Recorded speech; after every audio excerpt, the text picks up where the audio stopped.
Hello dear exam comrades, তোমাদের প্রত্যেককে welcome exam comrades ইউনিভার্সিটিতে। এবং তোমরা প্রত্যেকেই নিশ্চয়ই থাম্বনেল দেখে বুঝতে পারছো সরকারি চাকরির আরেকটা বড় সুযোগ যেটা তোমাদের কাছে কিন্তু এসে গেছে। সেটা কি? তুমি যদি উচ্চ মাধ্যমিক পাশ করা ব্যক্তি হও, তুমি যদি ভারতীয় নাগরিক হও, তাহলে কেন্দ্র সরকারের আরেকটি সরকারি চাকরি পাওয়ার সুযোগ তোমার হাতে রয়েছে। এবং সেটি কি দেখতেই পাচ্ছ, CHSL, অর্থাৎ তোমার এইচএস লেভেলের যে পরীক্ষাটি নিয়ে থাকে স্টাফ সিলেকশন কমিশন, তার কিন্তু নোটিফিকেশান বেরিয়ে গেছে। সেই নোটিফিকেশানে কত বয়স লাগবে, কত তোমার যোগ্যতা লাগবে, কি কি ধাপে পরীক্ষা হবে, কি কি সাবজেক্ট রয়েছে, কত তার বেতন, কি কি অপরচুনিটি রয়েছে, সমস্ত বিষয়গুলো আমরা আজ ছোট্ট ভিডিও দেখে নেব। যারা সরকারি চাকরির স্বপ্ন দেখছো, রেগুলার বেসিসে যে পরীক্ষাগুলো হচ্ছে সেই পরীক্ষাগুলোর মধ্যে অবশ্যই স্টাফ সিলেকশন কমিশনের যে বিভিন্ন পরীক্ষা হয়, যেমন CGL, যেমন ফেজের পরীক্ষা, যেমন MTS পরীক্ষা, তেমনই একটি CHSL এর পরীক্ষা, অর্থাৎ উচ্চ মাধ্যমিক পাশ করা থাকলেই তুমি এই পরীক্ষাটার জন্য যোগ্য। সুতরাং দেরি করো না, অবশ্যই পরের ধাপগুলো চলো দেখে নিই। দেখো, SSC তার অফিসিয়াল যে ওয়েবসাইট আছে সেখানে কিন্তু পরিষ্কার একটা নোটিফিকেশান জারি করে দিয়েছে 8 তারিখে, এই 8ই এপ্রিল। পার্টিকুলার ওয়েবসাইটটা কি? ssc.gov.in। এই ওয়েবসাইটে পরিষ্কার করে তারা একটা নোটিফিকেশান জারি করেছে যে ওই 8 তারিখ থেকেই, মানে 8ই এপ্রিল থেকে পরের মাস 7ই মে পর্যন্ত তোমার এই ফর্ম ফিল আপ শুরু হচ্ছে। অর্থাৎ শুরু হয়ে গেছে, কিন্তু অলরেডি আমরা দাঁড়িয়ে রয়েছি। সুতরাং 8 তারিখ থেকে 7ই মে, 8ই এপ্রিল 7ই মে তোমার কিন্তু ফর্ম ফিল আপ চলবে। এবং যদি কারোর ফর্ম ফিল আপে সমস্যা হয়ে থাকে, অর্থাৎ কারেকশান করতে হয়, সেই কারেকশান উইন্ডোটা তোমার চালু হবে 10ই মে থেকে 11ই মে অবধি। সুতরাং পরিষ্কারভাবে কিন্তু ফর্ম ফিল আপ শুরু হয়ে গেছে। যারা সবেমাত্র উচ্চ মাধ্যমিক পরীক্ষা পাশ করলে, যারা অলরেডি উচ্চ মাধ্যমিক পরীক্ষা পাশ করে রয়েছো, কেন্দ্র সরকারের একটা বড়সড় চাকরির সুযোগ তোমার জন্য। কতগুলো স্যার ভ্যাকান্সি? ভ্যাকান্সি হচ্ছে 3712টি। 3712টি হচ্ছে ভ্যাকান্সি। ন্যাশনাল লেভেলের একটা পরীক্ষা। অবশ্যই তুমি যদি ভারতীয় নাগরিক হও এবং উচ্চ মাধ্যমিক পাশ করা ব্যক্তি হও বা উচ্চ মাধ্যমিক সমতুল্য পাশ করা ব্যক্তি হও, তাহলে কিন্তু তুমি পরীক্ষাটার যোগ্য। এবং অবশ্যই পরীক্ষাটা হবে অনলাইন মোডে। অনলাইন মোডে পরীক্ষাটা হবে। দুখানা ধাপ থাকবে, একটা যাকে প্রিলিমস বলি সেটাকে বলা হচ্ছে টায়ার 1, আর যেটা মেন্স, যারা প্রিলি পাস করে আসছো টায়ার 1 পাস করে তাদের জন্য টায়ার 2। কী কী পোস্ট স্যার? একটা হচ্ছে লোয়ার ডিভিশন ক্লার্ক, একটা জুনিয়র সেক্রেটারিয়েট অ্যাসিস্ট্যান্ট, আর একটা হচ্ছে ডেটা এন্ট্রি অপারেটর। এই তিনখানা পোস্টের জন্য কিন্তু তোমরা অ্যাপ্লাই করতে পারছো। পরীক্ষাটা নেওয়া হয়ে থাকে সেন্ট্রালের স্টাফ সিলেকশন কমিশন, এই পরীক্ষাটা নিয়ামক সংস্থা। পরীক্ষাটা কিন্তু ফর্ম ফিল আপ চলছে।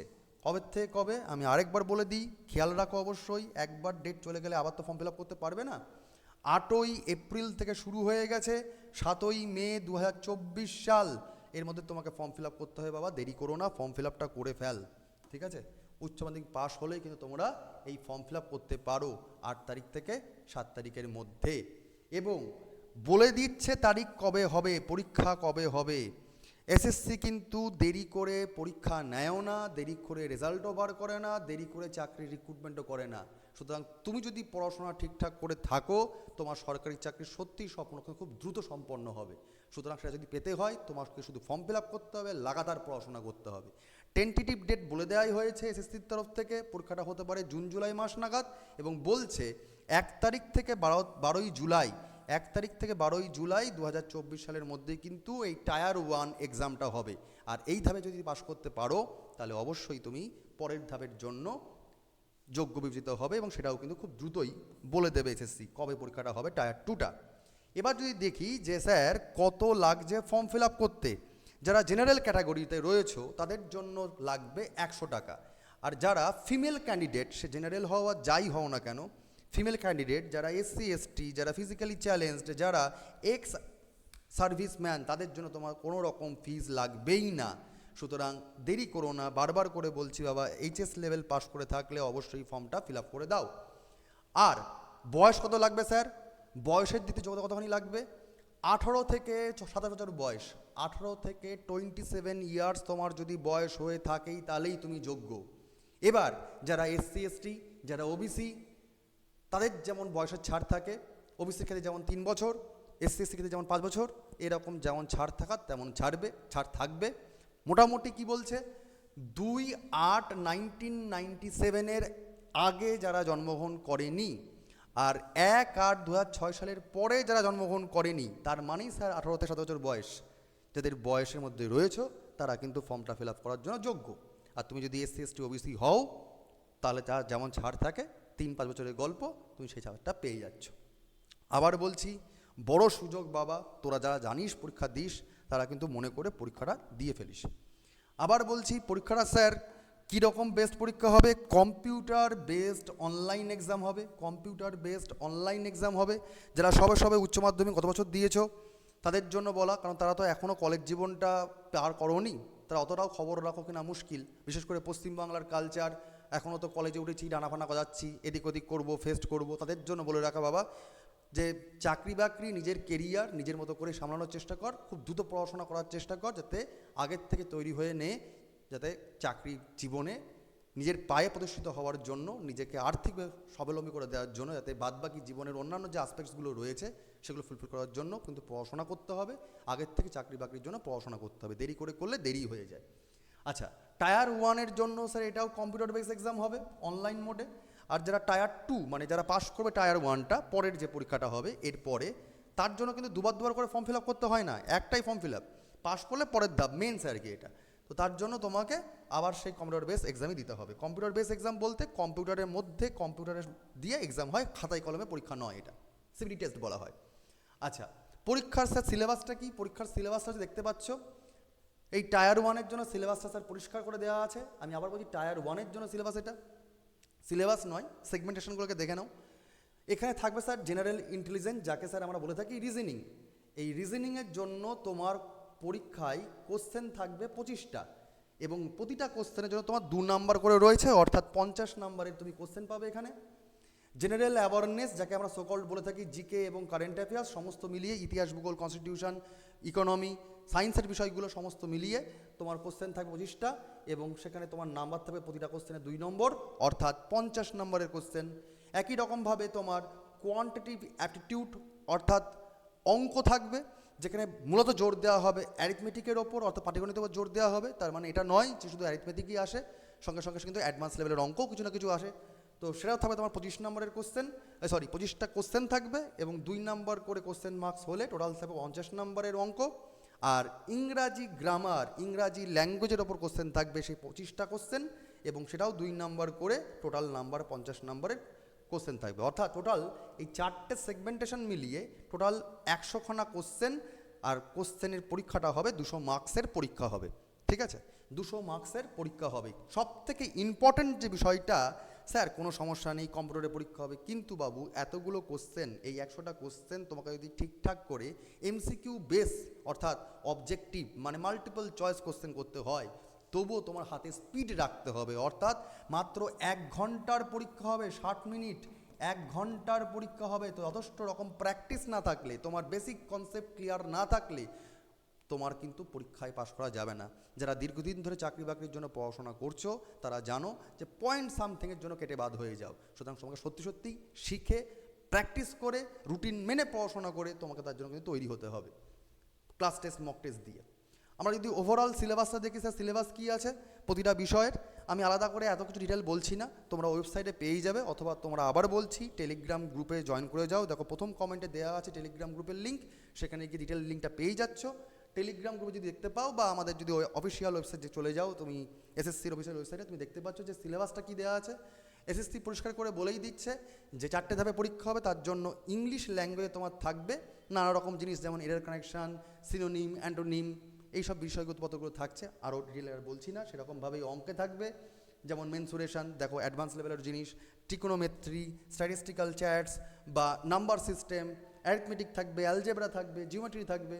তেমনভাবেই জিকে পোর্শনে নানা রকম টাইপের জিনিস থাকবে, যেমন sir history, culture, geography, economics, general polity মানে কনস্টিটিউশনের তরফ থেকে, এবং সায়েন্টিফিক, এবং অবশ্যই যেটা উল্লেখ করে দেওয়া নেই TGK মানে ট্র্যাডিশনাল জিকে, কোন রাজ্যের কোনটা ডান্স ফর্ম, কোন রাজ্যের কোনটা ট্রাইবাল গ্রুপ, এই ধরনের জিনিসগুলো, এবং অবশ্যই কারেন্ট অ্যাফেয়ার্স, এগুলো কিন্তু ইনক্লুড থাকে। এছাড়াও যারা চাকরিটা পরীক্ষায় পাশ করে যাবে, এত যে পড়াশোনা করছি, এত যে পরীক্ষা দিচ্ছি, তারপরে স্যার কেন করব? সবই স্যার মাইনার জন্য, টাকা পয়সার জন্য। তাহলে স্যার তার স্কেল পে কত দেখে নাও। লোয়ার ডিভিশন ক্লার্ক বা জুনিয়র যে সেক্রেটারি অ্যাসিস্ট্যান্ট, এটা যদি পে লেভেল 2 এবং এর মাইনে হচ্ছে 19,900 থেকে 63,200। পিএ বা সেক্রেটারি অ্যাসিস্ট্যান্টের জন্য এটা পে লেভেল 4 এর মাইনে 19,900 থেকে তোমার 63,200 হচ্ছে, সেম মাইনাস সেম স্কেল। আর ডেটা এন্ট্রি অপারেটরের জন্য এটা পে লেভেল 4 এবং পে লেভেল 5 এই দুটোর মধ্যেই রয়েছে, এবং এদের মাইনা তোমরা দেখতেই পাচ্ছ। যদি পে লেভেল 4 হয় 25,500 থেকে 81,100, আর লেভেল 5 হয়ে গেলে 29,200 থেকে 92,300। এবং ডিইও বা ডেটা এন্ট্রি অপারেটর যদি গ্রেড এ পোস্ট পেয়ে থাকো, তাহলে সেটার পে লেভেল 4 এর জন্য ওই 25,500 থেকে 21,100 হচ্ছে তার তোমার স্কেল পে এবং স্যালারি। অর্থাৎ মানে এগুলোর সঙ্গে আরও অনেক কিছু জয়েন হয়, যেমন ডিএ, যেমন হাউস অ্যালাউন্স, এরকম অনেক অ্যালাউন্স জয়েন করতে করতে কিন্তু বেশ ভালো পরিমাণের একটা বড় সড়ো মাইনে, ভালো মাইনে কিন্তু ওভারঅল। তার জন্য স্যার কী করতে হবে? রুটিন মেনটেন করে পড়াশোনা করতে হবে। যদি তোমার মনে হয় স্যার রুটিন মেনটেন করে ঠিকঠাক করে পড়াশোনা করতে চাও, তাহলে আমরা স্ট্র্যাটেজিকভাবে, কারণ সময় হাতে বেশি নেই, 3 মাস সময় রয়েছে, সেই 3 মাসের জন্য এই প্রিলিমসকে টার্গেট রেখে, টায়ার 1কে টার্গেট রেখে আমরা একটা সবে ব্যাচ আনছি। সেই ব্যাচটা কি? সেই ব্যাচটা হচ্ছে এই এইচএস লেভেল, এমটিএস যে সামনে পরীক্ষাটা আসছে, ফেজের যে 12 পরীক্ষাটা হচ্ছে, তার জন্য কিন্তু অলরেডি ব্যাচ নামছে। কীরকমভাবে স্যার পড়ানো হবে জেনে নাও, যে পড়ানোর ধরনটা কী আমাদের। এটা কী হবে? Random hammering. র্যান্ডাম যেমন তোমাকে নলেজ গেন করতে হবে, র্যান্ডাম তোমাকে রিভিশন করতে হবে, র্যান্ডাম তোমাকে ক্লাস টেস্ট, মক টেস্ট দিয়ে দিয়ে তোমার পড়াটা শর্ট টাইমে তুলে দিয়ে বমি করে দিয়ে পরীক্ষায় পাশ করে মাইনাপত্র নাও সারা জীবন ধরে। তো পড়াশোনার ধরন কী স্যার? 3 মাসের কোর্স স্যার, সপ্তাহে 4 দিন করে ক্লাস হবে, সপ্তাহে 4 দিন করে ক্লাস হবে। আমরা জানি আমাদের প্রত্যেকের নেট ব্যালেন্স বেশি নেই, সেই কারণেই আমরা কি করেছি, 3টে করে মাত্র ক্লাস দিয়েছি। 7টা থেকে 8টায় একটা ক্লাস হবে, 8টা থেকে 9টার একটা ক্লাস হবে, আর 9টা থেকে 10টা একটা ক্লাস হবে। সব কটা কিন্তু হবে সন্ধ্যাবেলার পর। আমি আবার বলছি, সন্ধ্যে 7টা থেকে 8টা, 8টা থেকে 9টা, 9টা থেকে 10টা, এই 3টে করে সপ্তাহে 4 দিন ক্লাস থাকবে। Day 1, day 2, day 3, day 4। এখানে পরিষ্কার বলে দেওয়া আছে, সপ্তাহে 2টো করে তোমার থাকবে ইংরাজি, সপ্তাহে 2খানা করে তোমার থাকবে ম্যাথ, সপ্তাহে 1 দিন থাকবে রিজনিং, বাদ বাকি তোমার হচ্ছে GK portion, GK arts, GK science এবং ট্র্যাডিশনাল জিকে কারেন্ট অ্যাফেয়ার্স। অর্থাৎ প্রতিদিন পড়াশোনা, সপ্তাহে 4 দিন এবং 3টে করে বিষয়, অর্থাৎ 4টে দিন, মানে সপ্তাহে তুমি 12টা করে ক্লাস পাবে। এছাড়াও রেকর্ড বেশ কিছু থাকবে, যেগুলো তুমি তোমার মতো করে বাড়িতে বসে অফ নেটেও তুমি পড়াশোনা তুলে নিতে পারো। ঠিক আছে? এর সঙ্গে তো নোটপত্র থাকবেই, মক টেস্ট, ক্লাস টেস্ট থাকছেই। স্যার এই 3 মাসের পড়াশোনাটা সম্পূর্ণরূপে যে আমরা করব, 24 ঘন্টা ইন্টু 7 তোমরা অ্যাপ অ্যাক্সেস পাচ্ছ, যেরকম খুশি পড়াশোনা করতে পারছ। Class test, live class, record class, সমস্ত ফ্যাসিলিটি যেমন দেওয়া হয় তেমনই দেওয়া হবে। সবচেয়ে ইম্পর্ট্যান্ট স্যার, এত যেহেতু পশ্চিমবঙ্গে বেকারের পরিমাণ বেড়েছে, সিনসিয়ার স্টুডেন্টরা পড়াশোনার সুযোগ পায় না, আমরা এই জিনিসটা আমরাও বুঝি, কারণ আমরাও একটা কালে কোনো না কোনো সময় বেকার ছিলাম। তো সেই নিরিখে আমার ছোটো ছোটো ভাই বন্ধুদের জন্য মাত্র 3 মাসের জন্য কোর্স ফি রাখা হয়েছে 899 টাকা। 3 মাসের এককালীন, আমি আবার বলছি, 3 মাসের এককালীন কোর্স ফি 899 টাকা। এবং এই ব্যাচটার নাম হচ্ছে SSC booster online batch. SSC booster online batch, online মাধ্যমের কোর্স এটি। সপ্তাহে 4 দিন 3টে করে এরকম রুটিন দেওয়া থাকবে, টাইম বলে দেওয়া আছে। কারা কারা স্যার পড়াচ্ছেন দেখতেই পাচ্ছ, ডান দিকে তাদের ছবি দেওয়া আছে। কারা কারা পড়াচ্ছেন স্যার? অয়ন স্যার ইংরাজি থেকে থাকবেন, এছাড়াও সুমন স্যার আছে, প্রতীক স্যাররা রয়েছেন, আলাদা করে বলছি না, বাট মূলত দায়িত্ব থাকবে যে ব্যাচের লোকজন, তাদের নামগুলো বলে দেওয়া আছে। অয়ন স্যার থাকছেন, সঞ্জীব স্যার থাকছেন, পলাশ স্যার থাকছেন, সঞ্জীব স্যার ম্যাথ থেকে, পলাশ স্যার রিজনিং থেকে, নির্মল স্যার জিএস পেপার থেকে থাকছেন, মানে জিকে আর্টসের পোর্শন থেকে থাকছেন, ফিরোজ স্যার, জয়জিৎ স্যারের হাতে থাকবে তোমার সায়েন্সের ক্লাস। এছাড়াও আরেকজন স্যারকে আমরা ইন্ট্রোডিউস করবো, রাহুল স্যার। অমিত স্যার থাকছেন হিস্ট্রি থেকে, সন্দীপন স্যার থাকছে কারেন্ট অ্যাফেয়ার্স, ট্র্যাডিশনাল জিকে থেকে, এবং ওভারঅল মেন্টরশিপের জন্য কোথায় কী পড়াশোনা করতে হবে, কীরকমভাবে বোঝাতে হবে, সমস্ত কিছুর জন্য, স্ট্র্যাটেজির জন্য আমি তো আছি। ঠিক আছে স্যার, আপনাদের কাছ থেকে পড়ে পাশ করে আপনারা যে কথা বলছেন, দেখে নাও বাবা, বেকার ফাও কথা আমরা বলি না। ঠিক আছে? আমাদের কাছ থেকে পড়ে পাশ করেছে অলরেডি, যেমন জুনিয়র স্ট্যাটিস্টিক্যাল অফিসার হয়েছেন, যেমন সিনিয়র জুওলজিক্যাল অ্যাসিস্ট্যান্ট হয়েছেন, সবই তোমার ফেজ 2 মানে 8-এ পাশ করেছিল, সিজিএল পাশ করেছিল। সিজিএল পাশ করেছে এরা দুজন সাম্প্রতিককালে। আমাদের প্রিয় আবির আর আমাদের এই সায়ন, ঠিক আছে। এছাড়াও এমটিএস পরীক্ষা পাশ করেছে সাম্প্রতিককালে নীতিশ এবং আমাদের কৃত্তিকা। সুতরাং এরকম আরও অনেক আছে, কতজনের ছবি দেখাবো, ঠিক আছে। তো তোমার গল্প কি হবে স্যার? তোমার গল্প করতে গেলে তোমাকে ইমিডিয়েট পড়াশোনা করতে হবে, রুটিন মেনটেন করে ক্লাস টেস্ট মক টেস্ট দিতে হবে। এবং তোমার যদি মনে হয় যে স্যার রুটিন মেনটেন করা হয়, তো বলতে পারি আমাদের ইনস্টিটিউটে যেমন অন্যান্য স্যাররাও বিভিন্ন জায়গায় পড়াচ্ছেন, আমাদের এখানেও পড়াচ্ছেন, কিন্তু একটা স্পেশালিস্টই ভাই, সেটা হচ্ছে রুটিন। রুটিন রুটিন রুটিন তোমাকে নির্দিষ্ট রুটিন করেই পড়তে হবে, রুটিন করে পড়া ফেরত দিতে হবে, রুটিন করে তোমাকে ক্লাস টেস্ট মক টেস্ট দিয়ে নিজেকে পিটিয়ে পুটিয়ে তৈরি করে চাকরি পাওয়ার জন্য যোগ্য করে তুলতে হবে। এছাড়া তো কোনো কোচিং নেওয়ার কোনো মানে হয় না। সুতরাং তোমার যদি মনে হয় এই পরীক্ষাটা পাশ করতে লাগবে, সামনে এই পরীক্ষাগুলো রয়েছে, তাহলে তুমি এই কিন্তু কোর্সটা নিতে পারো মাত্র এককালীন 899 টাকায় 3 মাসের ক্র্যাশ কোর্স। 3 মাস পড়লেই তুমি কিন্তু প্রিলিমসের জন্য যোগ্য হয়ে যাবে। আর দেরি করো না বাবা, বারবার করে একটা কথাই বলার, সেটা হচ্ছে এই যে পরীক্ষার সুযোগ আসলো, সেই পরীক্ষার সুযোগ যারা সবে মাত্র এইচএস পরীক্ষা মানে সবে পাশ করে গেছো, তারা কিন্তু অবশ্যই এই পরীক্ষার ফর্ম ফিল আপ করে ফেলো। পরীক্ষার ফর্ম ফিল আপ করে ফেলে, আমি আবার বলছি লাস্ট ডেট কবে, এটা হচ্ছে 7ই মে হচ্ছে লাস্ট ডেট। 7ই মে হচ্ছে তোমার লাস্ট ডেট। 8 তারিখ থেকে কিন্তু ফর্ম ফিল আপ শুরু হয়ে গেছে, তো অবশ্যই ফর্মটা ফিল আপ করে দিও, দেরি করো না। এইটুকু খবর বলার জন্য আজ সেশনটা ছিল। পরের দিন পরের খবর বলা হবে। পড়াশোনা করতে থাকো, আর ক্লাসে তো দেখাই হচ্ছে। Best of luck, thank you.